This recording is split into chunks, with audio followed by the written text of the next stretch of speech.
আসসালামু আলাইকুম।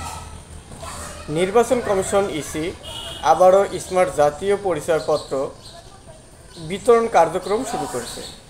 এর আগে দেশের অনেক উপজেলায় স্মার্ট আইডি কার্ড বিতরণ সম্পন্ন হয়েছে। তবে যেসব এলাকার ভোটাররা এখনও কার্ড পাননি তাদের জন্য নতুন করে বিতরণ কার্যক্রম শুরু হয়েছে। সম্প্রতি ভোটার তালিকা হালনাগাদের জন্য স্মার্ট কার্ড বিতরণ কার্যক্রম কিছুদিন বন্ধ ছিল।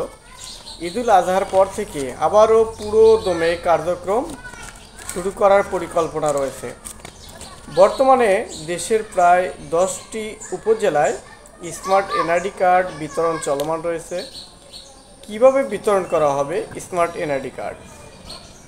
যেসব উপজেলায় স্মার্ট আইডি কার্ড প্রিন্ট করা হয়ে গেছে সেই সব এলাকার উপজেলা নির্বাচন অফিস থেকে নির্ধারিত এলাকায় ক্যাম্প করে এই কার্ড বিতরণ করা হবে। এ সংক্রান্ত তথ্য পাওয়া যাবে, সেটা হলো মাইকিং করে জানানো হবে, জনপ্রতিনিধির মাধ্যমে চিঠি পাঠানো হবে, সেই সাথে স্থানীয় পত্রিকায় বিজ্ঞপ্তি প্রকাশ করা হবে। ভোটাররা এই বিভিন্ন মাধ্যমে নিজেদের এলাকার বিতরণ শিডিউল জেনে নিতে পারবেন। যাদের এনআইডি কার্ড তৈরি হয়ে গেছে তারা কোনো প্রকার ফি পরিশোধ না করেই কার্ড সংগ্রহ করতে পারবেন। কার্ড উত্তোলনের জন্য প্রয়োজন হবে পুরাতন এনআইডি কার্ড অথবা ভোটার হওয়ার সময় দেওয়া সেই রিসিপ্ট কপি অর্থাৎ স্লিপ। যাদের এনআইডি কার্ড এখনও আসেনি বা হারিয়ে গেছে তারাও উপরোক্ত দলিলপত্র নিয়ে উপস্থিত হলে স্মার্ট এনআইডি কার্ড সংগ্রহ করতে পারবেন। যদি নির্ধারিত সময়ের মধ্যে সেই উত্তোলন না করতে পারেন, যদি কেউ নির্ধারিত শিডিউলে স্মার্ট আইডি কার্ড সংগ্রহ করতে না পারেন, অর্থাৎ দেশের বিভিন্ন এলাকাতে রয়ে গেলেন অথবা বিদেশে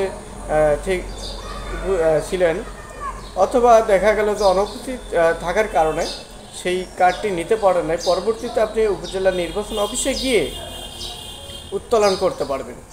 বিতরণ শেষে সেই স্মার্ট যে কার্ড সেটা অবশিষ্ট কার্ড উপজেলার নির্বাচন অফিসের সেইখানে সংরক্ষণ করা হয়।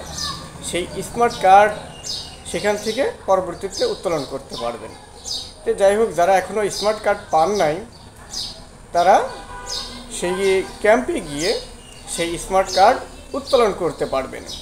আর সেই সাথে যদি সঠিক সময় যদি সেই ক্যাম্পেইনে যদি উপস্থিত হতে না পারেন তাহলে কিন্তু সেই এনআইডি কার্ড আপনি উপজেলা যে নির্বাচন অফিস আছে সেখানে গিয়েও সেই আপনার স্মার্ট এনআইডি কার্ড নিতে পারবেন। তো যাই হোক, এই ছিল আজকের আলোচনার বিষয়। সবাই ভালো থাকুন, সুস্থ থাকুন। আসসালামু আলাইকুম।